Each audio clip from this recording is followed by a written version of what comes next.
joining Bailee Bob's Boneyard, where we're all about barkers, blood, books, boxes, and burps. Today I'm going to be reviewing the horror movie The Cabin in the Woods. This is a 2011 movie directed by Drew Goddard and starring Kristen Connolly. So this movie is a horror comedy, and the plot is that, well, it's called The Cabin in the Woods. So you know that there's a cabin in the woods, and there's a group of teenagers, and stuff happens. But it's unique. It's got a different element to it. It's got some sci-fi in it, and it's got comedy in it.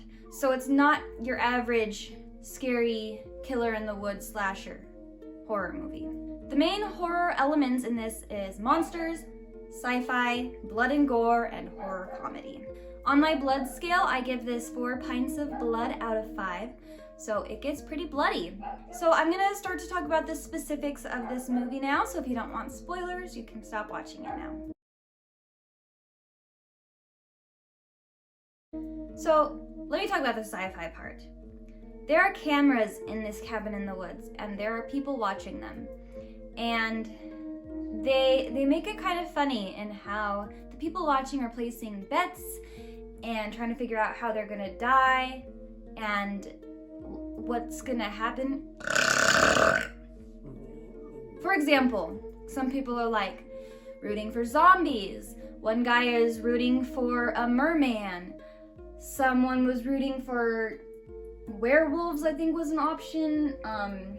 Ghosts, just like as if it was a reality TV show.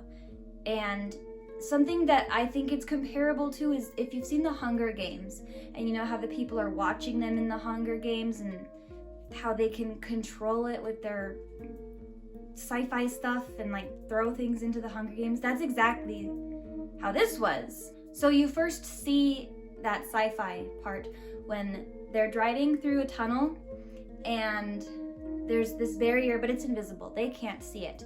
But I think an eagle or a bird similar to an eagle flies into the barrier and hits it, and it like shocks it and it falls and it dies. So that's how you know that they're entering like this sci-fi world. So they get to the cabin. Eventually they go under to the basement, and there's all this spooky stuff that they can play around with. And depending on which one they pick is what is going to be unleashed onto them, which all the other people were betting on. They ended up landing on this book that they read a Latin verse in that ended up making people, dead people, undead, come out of the ground and come to snatch him. So there was a few zombie moments that were bloody. There was these 2 teenagers, boyfriend and girlfriend, and they were gonna like have sex in the woods, and the girl is on the ground and a zombie comes up with a knife and stabs her in the hand, and she's like, ah, and then the zombie, you know, grabs her, he pulls her away, and then he like slices her neck, and she's super bloody. And then the boy, he gets stabbed in the shoulder, but he makes it away. He runs away in time, so he's just bleeding, but he's not dead yet. So he makes it back to the cabin to be like, there's zombies! And then, so they're on the cabin, they hear a knock, and they open the door for whatever reason, and there's a zombie holding that girl's head from the woods. And you know, it's her bloody head, and he like rolls it into the room, and they're like, ah, it's her head! So there's a few more, you know, like zombie, stab, blood, blah, blah, blah. Same old, same old. And then the main girl, her name is Dana, the one that lives, that one, you know, and this guy, and they drive to that tunnel that they entered from, and the people on the other side caused that tunnel to like collapse, so they can't drive through. And the way that it's set up is that there's a big gap in the middle, and that tunnel is the only way they could get to the other side, because this like big gap, they can't like jump over it. It's like huge. So the guy, he has a motorcycle, and he's like, I'll just try to jump it, but they don't know that that barrier is there. So he gets on his motorcycle, he zooms away, and he crashes into the thing and falls to the ground. Dana and whoever that other guy was that was with her, Holden was his name. Dana and Holden. They're like, what just happened? Like, he just hit an invisible wall. What is happening? We're so confused. And then eventually they start to realize, okay, We're being watched. Someone is doing this to us. So Dana and Holden get in the van and they drive back. They're like, okay, we'll figure something out. But then there's a zombie in the van and he stabs Holden. And then the van crashes into the water and Dana swims up and leaves. So everyone has died but her, and she's the virgin, air quotes, because she's not actually a virgin. They talk about that. But the people that are in charge made a comment about, they're like, oh, well, we got whatever we could get, and she just fit the description best. But in horror movie standards, the virgin is the one that lives, everyone else dies. So the people behind the screen are like cheering that everyone else is dead, and they're like, oh, we don't really care if she dies or not because whatever. And they're like, yay, we finished it. But then one of the guys that got stabbed and died came back. He was like, I'm not actually dead. So the people behind the screens were like, oh no, we need him to die or this isn't gonna work. We don't know what it is yet. That's something that they're gonna talk about at the end of the movie. His name was Marty. So Marty and Dana they're running away from the zombies, and Marty finds something underground that's like an elevator, and he brings her and he's like, look, I found this elevator like underground, and he's like, this is where they were sending the zombies through to like come get us.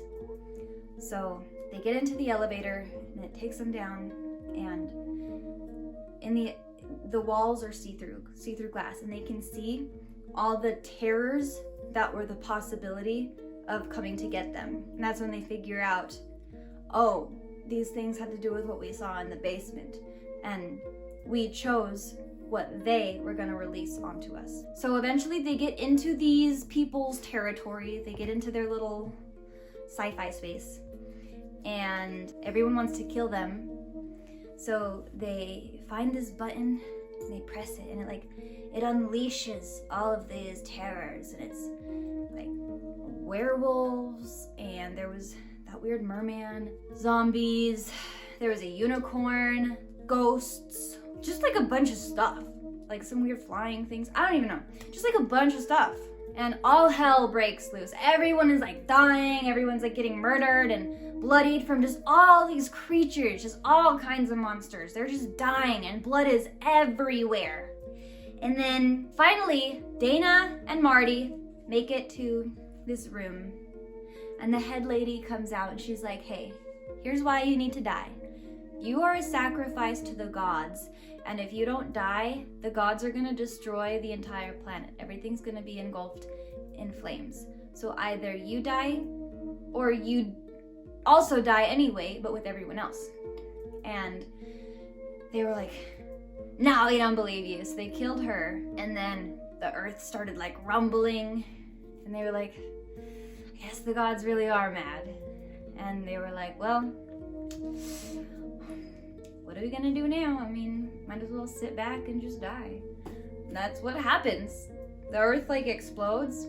This giant hand like pops out from the ground, and it's like, you know, a god hand, and it's really silly and like corny and cheesy, but it was kind of funny.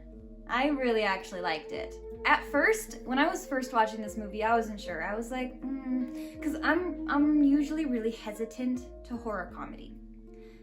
But I thought it was really unique, and I really liked the twist that they put on it, and I thought it was really clever how they took something so basic, like a horror, you know, cabin in the woods, like scary seclusion, how they took that and they made it funny and put a twist on it and made it so casual with all these people just watching on the TV, these people getting slaughtered, and they're like, oh, okay, cool, the zombies are gonna get them now.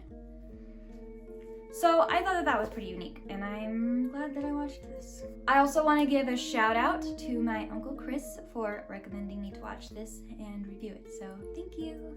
As always, if you enjoyed this video, please give it a thumbs up and subscribe and hit the notification bell. Leave me a comment and let me know what you think about The Cabin in the Woods, and if you have a recommendation for another horror movie that you would like me to watch and review. I'll see you next time.